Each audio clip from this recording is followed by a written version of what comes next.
DJ Metal Craig of Craig's Mills from here. I have one of the members of Soulfly with me today.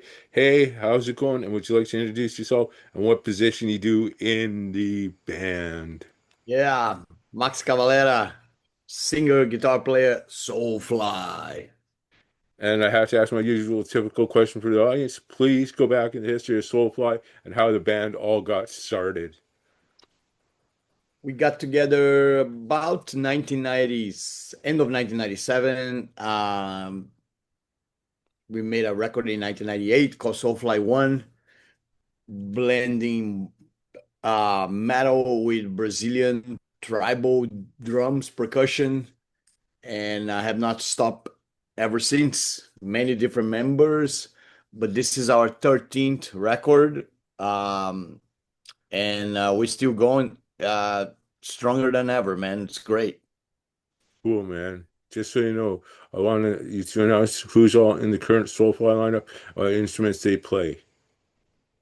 Yeah, so right now, Soulfly is me, guitar, singing, my son Zion playing drums, Zion Cavalera. We got Mike DeLeon playing lead guitar, and we have Chase from Chase Bryant. He used to be in Warbringer playing bass. This is the actual lineup right now. Warbringer is a cool band. I've heard of them. Yeah, they're awesome. Right on.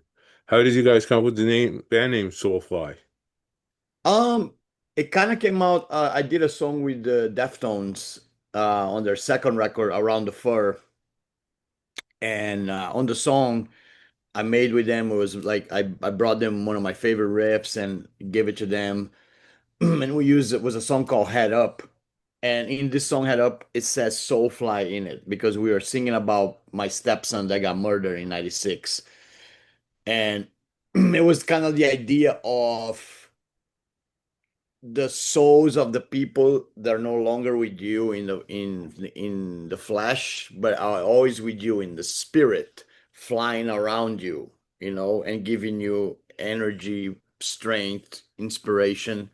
So that's really the focus of the name. So it came from my collaboration with the Deftones, which is really cool.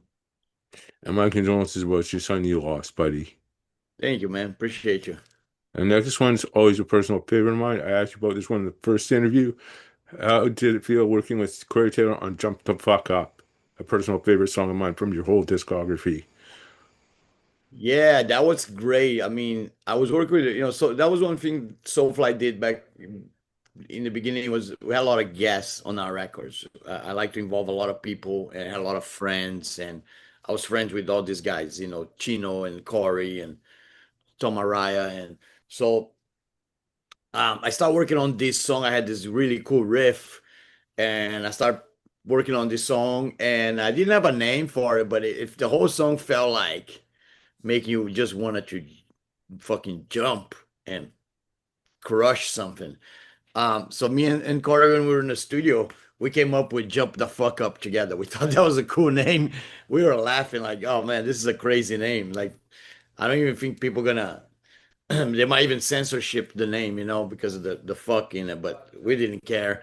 We thought it sounded cool. And it is one of my favorite collaborations until like forever. It was so cool to record with Corey, and we made the song on the spot, and it's got a lot of energy. It's a really tribal groove song, and definitely one of Soulfly's most powerful songs. And now we're going to jump into the new album. Can you talk about how you came up with the album name Chama? And hopefully I got the album name right. Yeah, yeah. You can say chama, chama. It doesn't matter. It means flame in Portuguese. Also means calling somebody or calling a spirit. But to me, it represents the original flame of Soulfly. That was uh, burning the brightest early in the beginning. So we're trying to uh, recapture that spirit, that magic of the beginning of the group. And this record, just like early Soulfly record, has a lot of guests as well. We have our friends Dino from Fear Factory, Gabe from Unto Others, Todd from Nails. A lot of like Michael from Arch Enemy, a lot of great guys on this record, and definitely I think one of the most anticipated Soulfly records I have felt in a long time. I think there's a really great buzz around Shama. Um, I think it's more of a mystic Soulfly record, more exotic, and I believe it's gonna really connect with very, especially if you like the early Soulfly traditions of power groove and tribal drums and percussion. You're gonna love Shama because it's got plenty of that. And just so you know, before we get into the next question, I actually jammed the album courtesy of Nuclear Blast Records. I would say it's absolutely sick, awesome, and amazing, man. Thank you, brother. Appreciate you. I'm going to ask you the next question, which is about one of the songs off the album. What were the themes and concepts behind the song No Pain Equals No Power?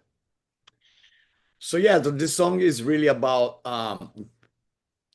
in order to achieve power or glory, you have to go through pain. I think it's like one of those things that work together, like good and evil.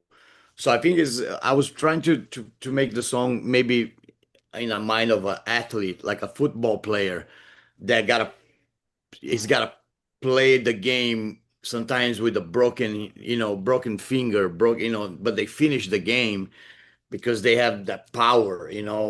And so without the pain, there's no power. You have to, almost like in order to create something good, I feel it. It's got to be painful. I think that's kind of like the message behind the song. This song has Dino from Fear Factory as a guest and Gabe from Unto Others and Ben from No Warning on the chorus, singing melodic chorus. Definitely one of the highlights of the record to me is No Pain Equals No Power. Came out really cool. It has all the trademarks of a Soulfly song, and then in the end, it's got this mystic, tribal, clean guitar. It's cool. I think this is gonna be definitely one of the main songs on the album. Right on. Who designed the album art for Chama? So that's a picture. That's a photograph. It's Apache Crow warrior ceremony here in Monument, near Monument Valley here in the Southwest, and is a picture by a guy named Michael. He took the picture, and we're friends with a lot of the Navajos and the Apache warriors, and I love the whole culture, the whole tribal culture here. So I was trying to make a bridge between South American tribal culture and North American. So I think this record has both together, which I think is really interesting. That leaves me with time for about two more questions, I figure, and I'll be able to get to the station at least real quick. So the second last question of the interview is, with Channel coming out October 24th, where can the album be pre-ordered or purchased? Yeah, so you can go Nuclear Blast on all the Nuclear Blast sites, or you can go to Soulfly, um, all the Soulfly Instagrams, or also you can actually get stuff from our store. We have a store called Maximum Cavalera that sells all kinds of Cavalera stuff, and you can get the records there, as well as merchandise and handmade paintings, canvas, and things like that. Cool, man. And now that's for the last question of the interview. What new band news do you have on the Soulfly front? As in anything we might have missed in this interview? No, no, I want to just thank you for having me, and thanks for all the fans that been riding with Soulfly. We expect big things for this year and next year. And yeah, man, let's go. Shama, it's Shama time. Cool. Thank you very much to Kristen of Nuclear Blast for the interview today. And thank you very much, Max, for your time. And now for the station IDs. The first one is, hey, this is Max Cavalera of Soulfly, and you're listening to Mangled Music Radio. Hello, everybody. This is Max Cavalera, Soulfly. You're listening to Mango Music Radio. Let's go. And the second one is for Craig's Metal Storm. You can come up with whatever you want in that one, buddy. Hello, everybody. This is Max Cavalera. You're listening to Craig's Meadow Storm. Let's bring the storm. Storm the gates. Cool. Thank you very much for your time, and thank you very much for the interview, buddy. All right, take care. Have I'll see you yourself a good one.